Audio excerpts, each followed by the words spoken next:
يا عوزتي السودا يانا ياما، يا عوزتي السودا يانا ياما. شفت كوت ديفوار؟ قال ايه؟ ابراهيم فايق بيقول لك امبارح انا هعمل سيناريو ان بوركينا فاسو هتكسب كوت ديفوار وهتتأهل، فاحنا هنقابلها. وبعد ما نقابل كوت ديفوار، قصدي بوركينا فاسو، هنكسبها وهنقابل مش عارف مين في السنغال، ولا مش عارف هنقابل مين. بعد كده هنروح النهائي. نهائي ايه يا ابو نهائي؟ نهائي ايه يا ابو نهائي؟ شفت كوت ديفوار؟ شفت عملوا ايه في بوركينا فاسو؟ عارف انت لما يكون مثلا ايه الزمالك ولا الاهلي بيلعبوا في الدور التمهيدي، بيبقوا مثلا ايه الفرقه اللي هي احنا بنكسبها 6 7-0 في الاول دي، عارف انت الجو ده، اللي هو ايه فرقه جايه من تحت السلم من ادغال افريقيا، واصلا بنلعبها الدور الذهاب والاياب هنا في القاهره. كوت ديفوار كانت عامله كده في بوركينا فاسو النهارده. بوركينا فاسو كانت عامله فيها كده النهارده كوت ديفوار. جونين في اول نص ساعه تقريبا. بعد كده بقى اللعب ايه بقى؟ عم مرتاح، اللعب بالمزاج، اللعب على الواقف. سمي قول زي ما انت عايز تقول قول. الفرقة دي انا خايف اقول هيحصل فينا ايه، علشان يعني القناة ما تتقفلش. يعني عارف انت عاطف الطيب، يعني كان بيروح المواسير والوسطى بتاعه مش عارف ايه، احنا يحصل فينا كده. واحنا كعاطف هنتبسط ان شاء الله. احنا يعني كعاطف احنا هنتبسط. اخ اخ. عندهم وينجات، عندهم جوز وينجات. وبعدين اللي يغيظك ايه بقى؟ الاحتياطي بتاعهم عنده 19 سنه، جاب الجون الاخراني دوت ما كملش 19 سنه. وقيمته التسويقيه بيقول لك 25 مليون يورو، يعني بقيمه مصر كلها باستثناء صلاح. عيل لسه عنده 19 سنه ما كملهمش، اللي جاب الجون التالت الحريف ابن الحريفه، خد الملعب من اوله لاخره وحطها له في الدقيقه ببطن رجله الفاجر. ايه الثقه دي؟ ايه الاداء ده؟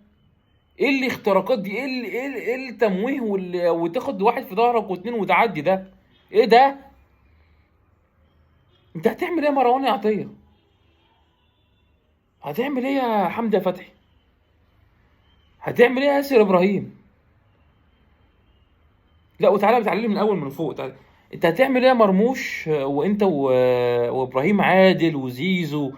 هتعملوا ايه في الحته اللي يعني هتعملوا ايه معاهم تمنعوهم ان هم يروحوا لمروان عطيه خلصانين، او الدفاع يعني خط الدفاع عندنا خلصان، عشان ما يحصلش فينا زي اللي حصل في بوركينا فاسو؟ هتعملوا ايه؟ انت حسام حسن مرتب لايه؟ طيب قول لي، مجهز ليه؟ هتعمل ايه؟ مجهز لايه؟ هتقفل وتلعب على التحولات؟ مش هتعرف. مش هتعرف ليه؟ لان هم عندهم تحول في التحولات. يعني عندهم مش يعني، عارف انت البدال بتاع العجله اللي بتاع زمان يا جماعه، اللي انتوا لو توعوا عليه. البدال لو انت تعمل كده قدام وفي ثانيه ممكن تعمل كده لورا عادي عشان تفرمل العجله او ترجع لورا عادي. فاكرين انتوا العجل ده؟ مش عارف. يعني دولت انا شايف او متخيل كده سيناريو لو راحوا علينا باربعه خمسه سته. يعني لو راحوا حبوا ان هم يعني اضطروا يوصلوا بالعدد ده واحنا في وضع دفاعي، وهم بيهاجموا علينا واحنا واقفين تحت الكرة، لو راحوا بخمسة ستة، هم ممكن ما يحتاجوش اكتر من أربعة ثلاثة، بس يعني خلينا نقول خمسة ستة. في ثانية هتلاقي ال 11 واقفين على ال 18 عندهم. ده اذا احنا اصلا عندنا بقى نص ملعبنا بالبساطة اللي زي الخرا اللي احنا بنعملها، مش عارفين نباصي، باصين على انت قاعد كل باص من منتخب مصر حاطط قلبك على ايدك ان هو يتقطع في اي لحظة. الباص عندنا احنا بتبقى قاعد بتتفرج خايف انه يتقطع. فانا يعني انا سقف طموحي بيعلى ان احنا ايه، هنطلع بالكرة من تحت وهنعمل هجمه مرتده سريعه، فهنقابل بقى كام ال 11 واقفين تحت. اولا لسه كنت بتكلم مع واحد صاحبي في الحوار ده، اولا احنا اصلا مش هنعرف نطلع. احنا اصلا ما عندناش خطه للطلوع بالكره من تحت. احنا الخطه بتاعتنا ايه؟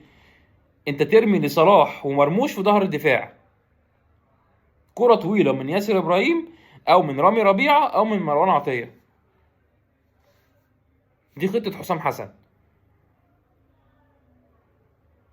دي قد تنفع امتى؟ لو ربنا سبحانه وتعالى تدخل واراد ان انت تجيب جون في اي وقت من وقت المباراه، واخر 10 دقايق فريق الكوت ديفوار طلع عليك بكل اللعيبه وهجم وضغط عليك ضغط امامي، والدفاع خط الدفاع بتاعه بقى واقف في نص الملعب عشان هو ضغطك، فانت تقطع كوره فتقوم جاي راميها لصلاح بقى في المساحه في ظهر ايه الدفاع من نص الملعب. بص سيناريو ابن لذينه. يعني انا قاعد بحلم وانا قاعد، انا قاعد ايه، يعني دي احلام العصاري وانا قاعد دلوقتي بتخيل حاجات. يعني انا ما اظنش انها تحصل، بس يعني انا يعني بسرح بقول يمكن. بس هل ده هيحصل؟ هل هتلاعب برضو مرموش راس حربة؟ يعني تريزيجيه اتصاب دلوقتي، عندكش غير ابراهيم عادل ومرموش، هتضحي ويبقى ما عندكش وينجات؟ طب لما واحد فيهم اتصاب ولا واحد فيهم تعب، مين الوينج اللي بره هتلعبه؟ مفيش غير مصطفى فتحي وما بيعرفش يلعب ناحيه الشمال. ها هتعمل ايه؟ يبقى نحترم نفسنا. والتشكيل اللي انا هقوله دلوقتي حالا هو ده اللي تلعب بيه قدام كوت ديفوار. ده اللي ممكن يعديك من المباراه بسلام. شناوي، رامي ربيعه قدامه، وعلى يمين رامي ربيعه ياسر ابراهيم، وعلى شماله حسام عبد المجيد. على شماله مين؟ حسام عبد المجيد. يمينهم محمد هاني، شمال فتوح. قدامهم مروان عطيه، جنبه امام عاشور.